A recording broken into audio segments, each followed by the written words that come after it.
물론 직업이 소멸되어져서 없어져서 그만두는 경우도 있고, 또 새로운 직업을 찾는 것은 새로운 직업이 나타내기도 하는 것을 보게 됩니다. 그러나 내가 즐거워하는 일, 또 내가 잘하는 일 직업이 되어지면 얼마나 감사하고 귀한 일이겠습니까? 우리는 직업의 선택이라고 하는 자유가 있는 나라에서 살고 있어서 무슨 일을 하더라도 내 마음대로 직업을 선택할 수 있는 그런 시대를 가지고 있습니다. 그래서 그 직업을 통해서 때로는 돈을 얻기도 하고, 또 직업을 통해서 자기의 꿈을 펼치기도 하고, 또 직업을 통해서 자기의 재능을 봉사하기도 하는 이런 시대를 우리가 살아가고 있다라고 하는 것입니다. 성경의 시대에는 그렇게 많은 직업이 등장하지를 않지요. 그러나 또 성경을 통해서 우리는 직업을 이야기하려고 하는 것이 아니라 그런 직책을 이야기하는 것을 보게 됩니다. 어떤 일을 하느냐, 특별히 성경에서 귀하게 여기는 직책 직무가 바로 세 가지죠. 왕이라고 하는 것은 사실상 백성을 다스리고 지배하려고 하는 것이 아니라, 왕의 위치는 어렵고 힘든 백성을 잘 먹고 잘 살게 하려고 하는 도와주는 일을 감당하는 사람이 왕입니다. 또 제사장이라고 하는 직분이 나오죠. 그 제사장이라고 하는 분은 이 세상에 죄 가운데 있는 죄의 문제를 해결하지 못하는 사람들을 도와줘서 하나님 앞에 나가 회개하고 용서받도록 도와주는 일을 감당하는 것이 제사장의 일입니다. 또 예언자, 선지자, 선교자라고 하는 분은 바로 하나님의 정의와 하나님의 뜻이 왜곡된 것이, 또 잘못된 것이, 끊어진 것이 다시 불일이 일어나고 흘러갈 수 있도록 정의를 선포하는 거예요. 그래서 이 세상에 구부러지고 잘못된 것을 예언자들의 입술을 통해서 나타내주는 것을 보게 됩니다. 오늘 예언자 예레미야의 모습을 우리가 보게 되는데요. 이 예언자라고 하는 것은 하나님의 부르심을 받은 사람, 특별한 부르심을 받은 사람이다라고 하는 것이죠.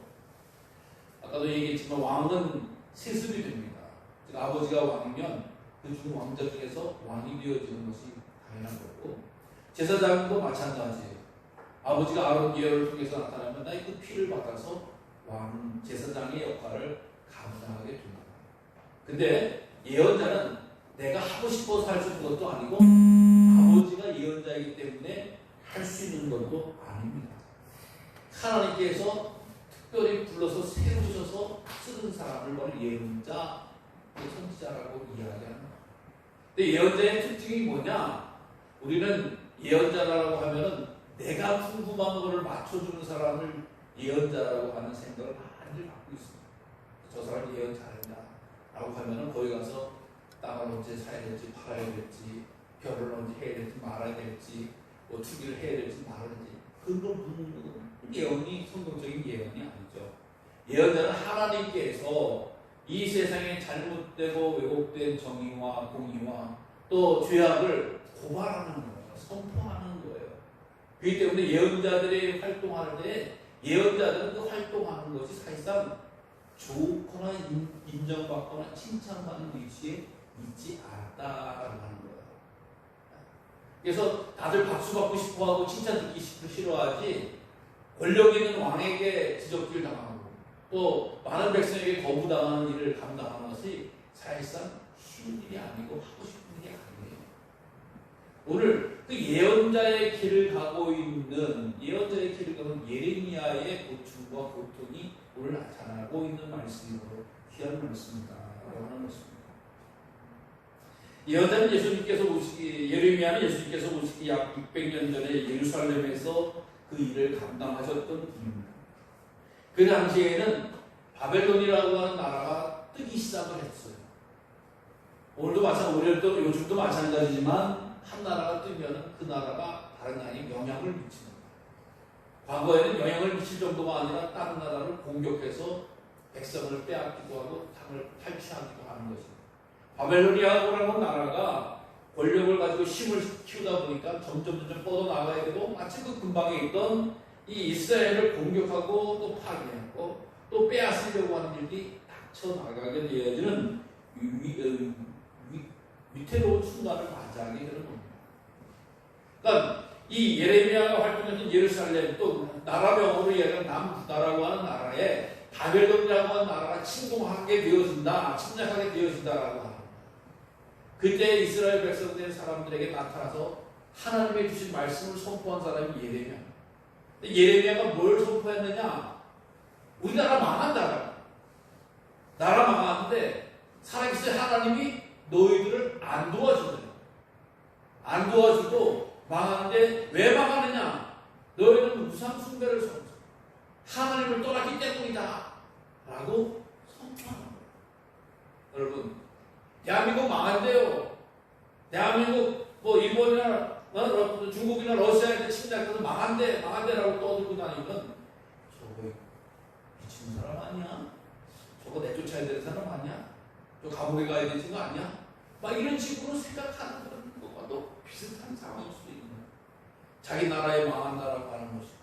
또 제사장 나라로서 예루살렘 성전이 있어서 우리 민족은 끊임없이 든든하게 설 것이다라고 믿고 생각하는 유대인들에게 하나님도 안 도와줘, 나라는 망해, 우상숭배 저질러자고 불과 피가 있다라고 이야기를 하면서 다니니까 많은 사람들이 어떻게 희망하는 거예요. 공격하는 거예요. 그러다 보니까 얼마나 고들고 고단하고 어려운 일을 하는지 알 수가 없습니다. 근데 오늘 본문의 말씀 7절에 보면 하나님이 나를 권유한다라고 하는 표현입니다. 권유하셨다.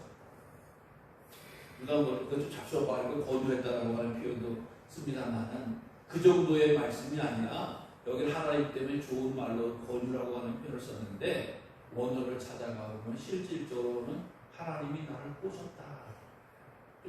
좀 수준 낮은 표현일 수도 있고 이게 꼬셨다라고 하는 표현은 남녀간에 쓰는 표현입니다. 여러분 남편의 꼬임에 여기까지 와서 얼마나 바닥진 않고 내 손에 물에 손에 물 한 번 안 묻혀주겠다라고 이야기해요. 당신 하고 싶어 다 해주겠다라고 이야기했지만 알고 봤더니 어떻게 돼? 딱 꼬시기 위해서 거짓말하면서 합니다. 내가 그때 딱 남자 만났으면 지금 비행기만 타고 돌아다닐 텐데 내가 지금 이 고생을 하고 있나? 라고 생각해. 저 남자가 날 꼬셔가지고 내가 넘어갔다. 똑같은 표현이에요. 권유라고 하는 것이 더도 말고 다른 말고 남자가 여자를 꼬시듯이 하나님이 나를 꼬셨다라고 합니다. 그러니까 자기는 꼬이면 넘어갔다. 물론 이것이 얼마나 강력하고 얼마나 괴리한 것인지 사실 예레미야는 1절에서 하나님의 복 중에서 내가 너를 택했다. 내가 너를 선택했다. 내가 너를 쓰겠다라고 하는 그런 말씀이 나와요. 그러니까 하나님의 그 아주 강력하고 어떻게 보면 지혜롭고 어떻게 보면 사랑하는 마음이 권유하셨다라고 하는 말씀으로 딱 정의될 수가 있는 겁니다. 내가 권유를 받아서 꼬심을 받아서 내가 이제 예언자가 되어졌다. 근데 내가 예언자가 됐더니 하나님이 나를 보셨는데 칭찬하는 조롱하는 멸시하는 왜 그러냐? 그러니까 이 말할 때마다 내가 파멸과 멸망을 선포했다.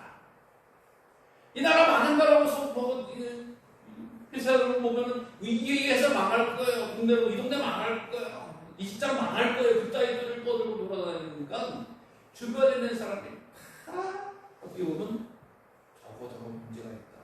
함부로 대하고 채찍으로 멸시와 조롱으로 또 온 나라 사람들이 또 그냥 왕대를 시킵니다.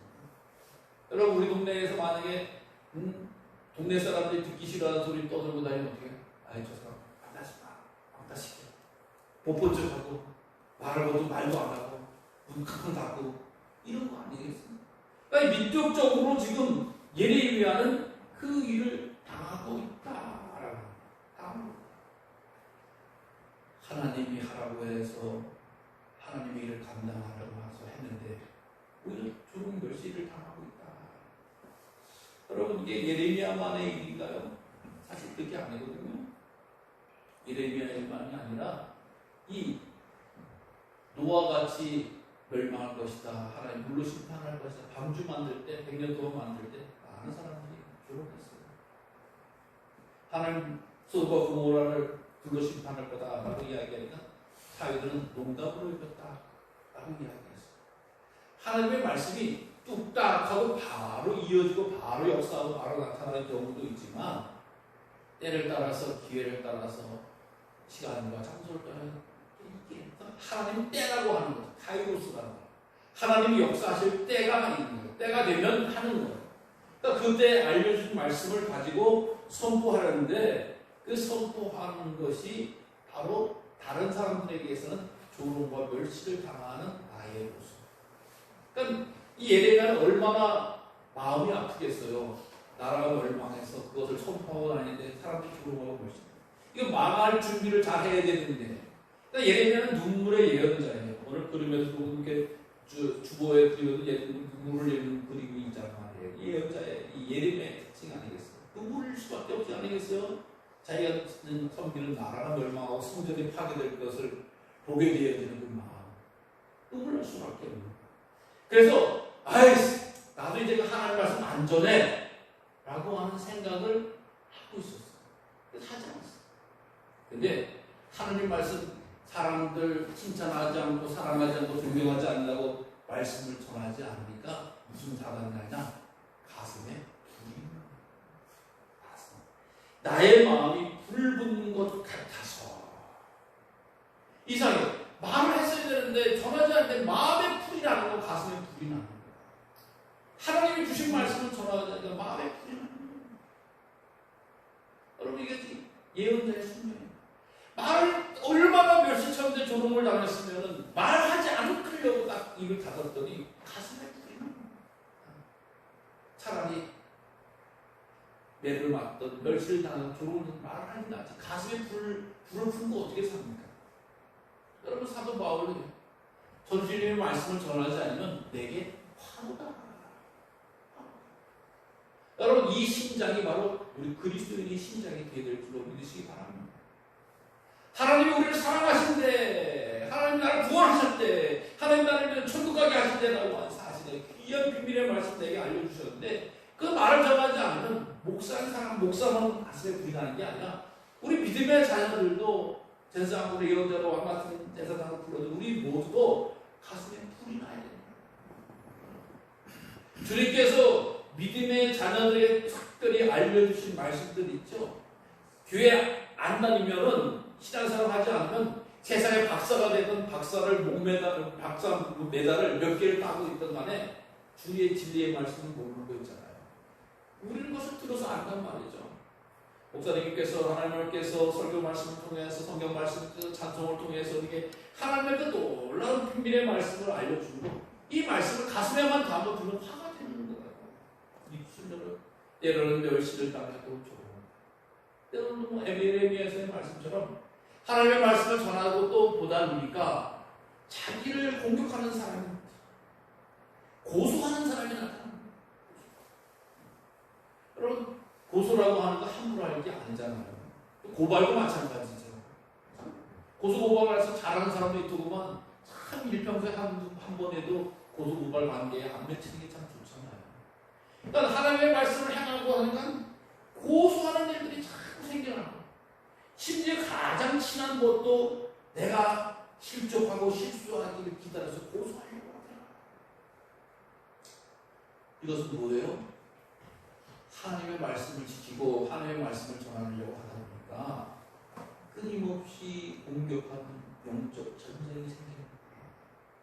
사단 마귀가 가장 가까이 있는 사람을 통해서 내 입술을 닫게 하려고 하고 내 믿음 생활을 방해하려고 하고 내 신앙 생활을 깨뜨리려고 하는 거야. 하나님을 붙잡을 것인가 인류와 천류를 붙잡을 것인가 사랑하는 사람들을 붙잡을 것인가 끊임없이 유혹하는 거예요. 마귀. 왜? 주님 다시 오시는 그날까지 우리의 신앙의 파괴를 위해서 끊임없이 일하고 있는 존재가 있다는 걸 우리 기억하셔야 돼요. 내가 신앙생활 잘할 때 좋은 일이 막 생기고 막 크게 되어질 수도 있지만 신앙생활 할 때 시험이 오고 환란이 오고 역경이 오는 일이 당연한 마귀는 우리의 신앙생활을 하는 것을 공격합니다. 터뜨리려고 하는 거예요. 그것이 가장 가까운 데서부터 나타난다라고 하는 것을 말씀해 주고 있다는 거예요. 그러나 이 하나님은 그 마귀의 일을 계획하고 있지만 그것을 물리치시고 그것을 이기게 하시고 그것을 감당게 해주시는 그런 하나님이 되어주신다. 오늘 우리가 6.25가 일어난 날 아니겠어요? 6.25가 무슨 요일에 일어났죠? 6월 25일 주일날 일어났잖아요. 왜? 주일날을 군인들이 그 당시 군인들이 다 휴식으로 외박하고 외치라고. 주일날 몇 시에? 새벽이에요. 새벽이 시작이 되었다. 얼마나 치밀한지 알 수가 없죠. 군인들이 해체되어 쉬고 잠들었을 때 그 시간에 공격하고 유명한 거죠. 유교가 일어났던 날인데 유교가 일어났을 때 여러 이 일들 가운데서 특별히 우리가 아다시피 군인들이라든가 경찰 가족이라든가 특별히 교회가 많은 피를 흘렸습니다. 왜 그러냐? 목사님들과 교회 지도자들이 교인들이 있는데 어떻게 교회를 버리고 피난 가느냐? 난 여기서 끝까지 성도들과 함께 예배드리고 찬송하다가 죽겠다라고 하는 분들이 얼마나 많은지 알 수가 없어요. 그래서 교회를 지키고 이제 했다가 피난 가고 가기도 하고 다시 와서 쉬고 가기도 하고 이런 한국의 복합적인 전쟁이 일어나는데 어쨌든 한국 교회는 이렇게 교회를 지키고 교회에서 함께 피를 흘린 목회자와 성도들과 교회 지도자들이 있는 그런 교회, 유일한 교회들이에요. 전 세계에서. 이 전쟁 경험. 교회를 지키겠다 해서 성도들을 지키겠다고 함께 피 흘리는 일들이 이렇게 많이 흘린 적이 없는 것을 알아요. 그 내용을 보니까 어떤 목사님, 우리 감리교회 목사님께서 서울에서 목회를 하시다가 북한에 철수를 하면서 교회 목사님들을 이제 붙잡아 가는 거예요. 붙잡아 가는데 함께 붙잡혀 가는 가운데서 한 젊은 청년들이 이렇게 있는 거예요. 그러니까 목사님이 살짝 이야기하는 거예요. 지금처럼 철두철미하게 아니라 허술한 게 있는가.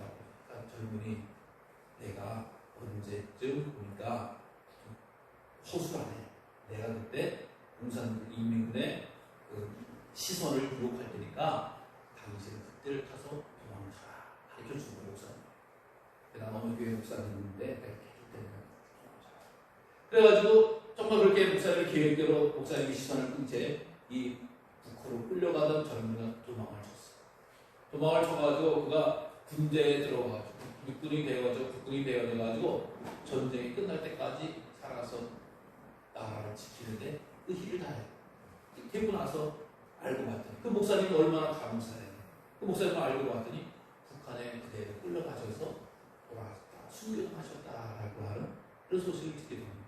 그래서 그 젊은이가 고백을 하는 거예요. 사실 나와 함께 북한으로 끌려가던 중에 그 목사님께서 지혜를 주셔서 나를 살려주셨다.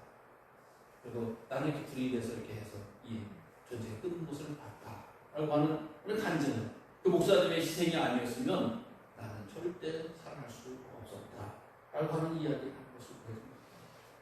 여러분, 오늘 하나님께서는 어떠한 하나님이신가? 이 구약에서 특히 예레미야는 다른 데서 우리가 머리털까지 세심받으시는 하나님이시다라고 이야기하는데 폐부와 심장을 보시는 만군의 여호와 하나님이시다.